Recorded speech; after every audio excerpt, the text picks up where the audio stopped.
ya biarin aja. Oh, ini akan berkembang terus, bergulir terus. Jadi kalau soal Pak Ahok, ya pertama Pak Ahok ini kan artinya didukung oleh PDI Perjuangan. Semua orang tahu lah, tahun 2012 bersama Pak Jokowi didukung di Pilkada 2012. Beliau dari Gerindra. Artinya di sini dia bukan kader PDI Perjuangan. Dia bukan kader PDI Perjuangan. PDI Perjuangan secara moral politik tanggung jawabnya pada pemerintahan ini sampai dengan 2017 nanti. 2012 sampai 2017 itu tanggung jawab moral politik untuk tetap menjaga mendukung pemerintahan Ahok dan Jarot, dan itu sudah diinstruksikan oleh DPP PDI Perjuangan bahwa semua kader PDI Perjuangan di DKI anggota DPR harus memberikan dukungan pada pemerintahan Ahok dan Jarot sampai dengan selesai. Nah, itu kami menunjukkan komitmen itu pada Pak Ahok sebagai gubernur. Bahwa urusan 2017 itu pun sebenarnya secara sinyal kan sebenarnya sudah disampaikan oleh Ibu Mega beberapa waktu, bahkan beberapa bulan yang lalu sebelum rame-rame ini muncul. Udah Pak Ahok dan Pak Jarot kerja baik-baik, jalankan tugas di DKI dengan baik-baik. Kalau orang tidak percaya sama apa yang disampaikan kalau ketua umum, kalau dia mengatakan dia kenal, dia dekat dengan Ibu Mega, tapi dia tidak bisa menerjemahkan kalimat itu, dia tidak kenal. Artinya dia tidak kenal gitu. Kalau dia bilang dia dekat, tapi dia tidak bisa menerjemahkan kalimat itu. Sehingga waktu itu saya bilang, Pak Ahok ini, ya tahu apakah beliau ini, kalau saya tahu Pak Ahok ini cerdas orang. Tapi di dalam hal ini, dia paham atau tidak, atau dia ada yang membuat agenda untuk dia. Gitu. Apakah dia ini wayang atau dia ini dalang. Atau dia dalang atau dia wayang dari permainan ini. Buat saya pertanyaan waktu itu. Karena saya bukan cuma melaksanakan, tapi saya juga mengamati bagaimana gerakan-gerakan ini. Saya punya kesimpulan tertentu terhadap Pak Ahok dan teman-teman Ahoknya gitu. Kalau tidak ada hal-hal yang menjadi referensi buat kami juga gitu. What happened dengan Pak Ahok dan apa yang ada di balik itu? Gitu. Sehingga buat kami tidak terlalu mudah juga Pak Prof. Artinya ini bukan soal hanya sekedar mendukung orang menjadi gubernur, tapi kan juga kita harus menghitung gubernur ini akan berbuat apa gitu, ke depannya nanti. Kalau dia tidak masuk di dalam platform apa yang diharapkan oleh PDI Perjuangan, ya nanti aja. Sekarang ini dia masuk bagian di dalam platform apa itu. Ke depan belum tentu. Karena ini kan melanjutkan kan. Pak Ahok kan belum pernah terpilih langsung sebagai gubernur. Yang terpilih kemarin itu gubernurnya adalah Pak Jokowi. Ya bahwa beliau ikut di dalam itu ya betul. Nah ini kan buat jadi perjuangan hal yang kita hitung betul. Nah soal elektabilitas itu bisa berubah, apalagi di Jakarta ini. Itu bukan komponen yang permanen. Bagus kemarin apa yang disampaikan oleh Prof. Hamdi Muluk dan kawan, meskipun banyak dikritik orang gitu. Soal suka tidak suka sih biasa aja, menurut kami biasa aja. Ada orang yang pro dan kontra, tapi ada hal yang menurut saya menarik gitu, yang disampaikan oleh Prof. Hamdi Muluk dan kawan. Dan itu sebenarnya kami ada di dalam kalau teman-teman mau tanya apa sih yang dilakukan oleh PDI Perjuangan sekarang, yaitu melakukan penyaringan pemetaan figuratif, profiling dari calon-calon kandidat-kandidat dengan simulasi-simulasinya. Itu yang kita lakukan. Jadi kalau ada kemarin buat kami masukan yang bagus. Dalam arti apa? Ada memang yang ditanya itu adalah kan model survei platonis gitu. Yang ditanya itu orang-orang tokoh-tokoh kaum cendekiawan, opinion leader, ada 200 berapa, 260-an. Nah, mereka memberikan pandangan terhadap dua hal. Kalau saya lihat kemarin ada dua komponen ini, aspek kualitatifnya dan aspek kuantitatif. Pada aspek kualitatif itu menyangkut pada kapabilitas dan personality.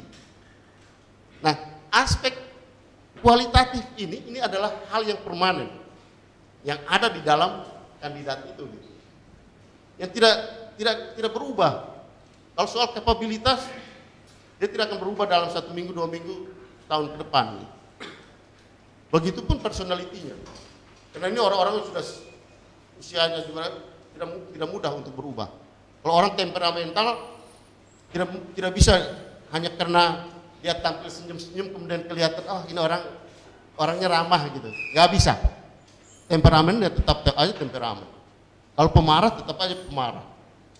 Kalau pelit tetap aja pelit. Tidak mungkin dia sebulan kemudian dia berubah menjadi seorang yang pemurah. Jadi itu menyangkut pada kapabilitas. Dan di dalam kapabilitas itu kalau kita perhatikan ada, ya kalau menurut hasil survei itu 3 besar itu kelihatan.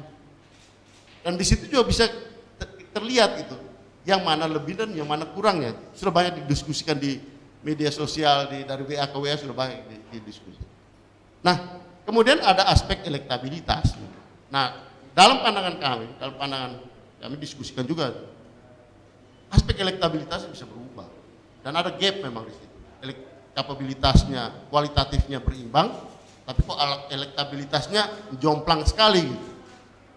Artinya di sini mungkin para responden ini juga ada gap di dalam ketika mereka terpengaruh juga gitu. Karena nama yang muncul dan sudah mencalonkan ini, kemudian aspek kapabilitasnya tidak menjadi hirauan lagi. Itu dugaan positif kami gitu.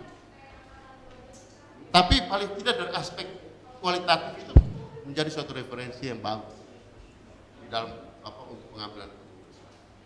Dan kami juga melakukan profiling untuk kandidat-kandidat.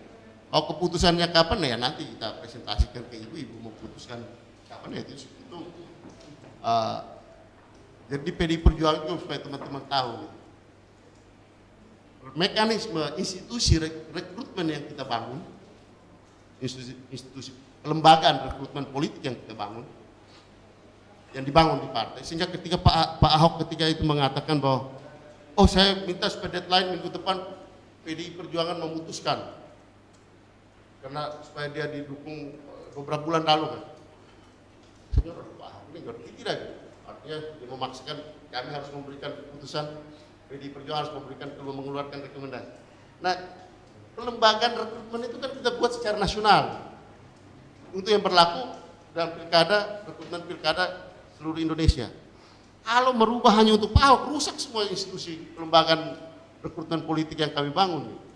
Nanti di Papua orang itu, kami juga kenapa hanya DKI? Emangnya DKI apa? Kami juga Indonesia. Belum lagi nanti di NTT juga mereka minta, coba tuh kasih rekomendasi buat kami. Di Sumatera pun akan menuntut yang sama. Artinya yang ada di dalam proses rekrutmen PDI Perjuangan akan rusak sistem yang dibangun. Oleh karena itu ya ikutilah mekanisme di dalam itu gitu. Dan ada lembaga lain yaitu lembaga otoritas prerogatif dan otonomi. Dan itu yang berlaku di PDI Perjuangan. Ya, kalau dia paham dengan ini, ikutilah proses itu gitu. Apa yang ada itu. Jadi itu Pak Ari, Mas Ari, apa yang bisa saya sampaikan berkaitan dengan secara nasional menyangkut manuver Golkar dan apa yang terjadi di pilkada DKI. Soal dukungan dari 3 partai politik, ya buat PDI Perjuangan tidak terganggu sama sekali dengan hal itu. Ini bisa sama-sama kemudian atau bisa beda, itu nantilah kita lihat. Toh seperti apa yang Ketua Umum katakan, ya kita bisa mengusung sendiri. Nanti juga kalau ada yang mau ikut ya buat kita terbuka gitu. Nggak ada tidak terganggu kita dengan semua hal. Terima kasih. Wassalamualaikum warahmatullahi wabarakatuh.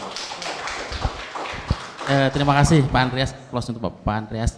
Sebelum kita ke Romo Beni, Kami karena kita libur panjang kemarin 1 bulan lebih, kita sejak bulan Maret kita running, alhamdulillah setiap minggu ini diskusi kita, dan semoga kita ke depan juga masih punya energi tuh. Setiap minggu kita menghadirkan diskusi-diskusi terkait dengan update politik dan kebijakan yang terakhir. Kami ada anak kemarin mau hal lebih halal tidak terwujud ya.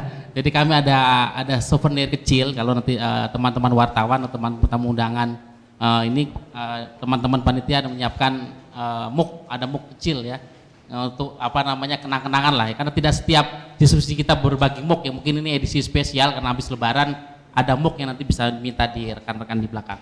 Kalau bagi yang mau pulang atau apa. Oke, Romo Beni, kita lanjut diskusi. Ini menarik dari Prof. Samsudin Haris dan Pak Andreas Parera ini melihat bahwa soal Golkar ini dukungan dan sikap politik Golkar ini satu prematur, jadi terlalu dini untuk membaca. Apalagi presidennya bahwa Golkar itu konsistensi politiknya segala macam perlu dipertanyakan ke depan. Keraguan karena dari Prof. Haris dan tadi Pak Andreas Parera mengatakan bahwa sebenarnya sikap Golkar ini lebih pada menguntungkan posisi politik Golkar daripada sebenarnya bagi posisi politik Pak Jokowi ya, itu satu. Yang kedua, Romo, menarik samping sikap Golkar yang katakanlah berani ambil risiko demi mengamankan posisi politiknya, tapi sementara PDIP kemudian malah kelihatan gamang dengan konfigurasi politik yang baru ini. Dalam kasus DKI Jakarta misalnya seperti ada posisi Mega itu harus berhadapan dengan Pak Ahok dan Pak Jokowi, dan kemudian ada Golkar di depannya. Ini konstelasinya bagaimana? Mungkin dari sudut komunikasi politik, gestur bahasa politiknya Pak Jokowi bagaimana terhadap Golkar dan Golkar seperti apa? Juga kita kaitkan dengan membaca 2019 dari persoalan Pilkada DKI. Monggo, Romo. Yang saya muliakan Prof. Haris dan Dr. Andreas Parera, saya akan mengubah presentasi yang saya siapkan. Enggak, karena dinamikanya berubah. Maka jadi akhirnya saya menggunakan Paul Ekman tentang pesan non verbal itu meneguhkan pesan verbal. Jadi sebenarnya manuver Golkar itu ingin menunjukkan sebenarnya Golkar sadar betul sekarang ini kehilangan tokoh dan Golkar tidak punya tokoh. Maka dengan pesan non verbal ini Golkar ingin mengatakan saat ini Jokowi milik saya. Dan ini untuk kepentingan pemilu 2019 karena pilkada langsung. Karena Golkar kalah di mana-mana, tapi Golkar sekarang mengklaim dirinya sebagai partai pemerintah. Karena dengan partai pemerintah, Golkar menggunakan jaringan. Jadi dalam komunikasi non verbal itu sebenarnya makna sebenarnya.